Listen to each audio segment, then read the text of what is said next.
The EMS is distinctive for several reasons. One, because of the participants, the quality of the participants. Certainly, secondly, because of the quality of the discussion.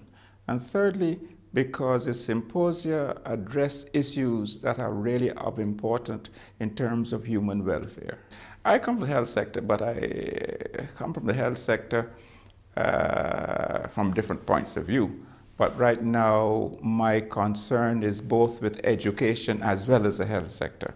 My concern, because I'm chancellor of our university, is the extent to which education does provide this trampoline for upward social mobility, the extent to which tertiary education does remove this inter and intragenerational equity. How do we do that? The ideas of how do you involve more males in higher education as opposed to females. Some of these issues are absolutely critical for the world as a whole, as well as for my university. The things that affect human welfare cannot be put in silos. They're interrelated. And what these symposia have done is to allow some of that cross-fertilization, I hate to use a hackneyed expression, that cross-linkage between some of these major things that affect human welfare.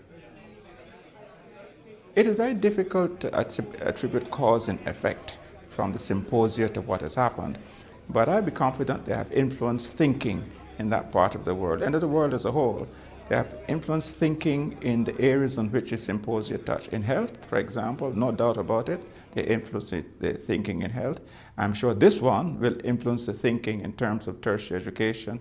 And the issue of urbanization, of major importance in Latin America and the Caribbean, that I think the results of that symposium reach far and wide into the many reaches of the region. When the EMS started in 2005, the world was different. The world has moved rapidly now in many ways.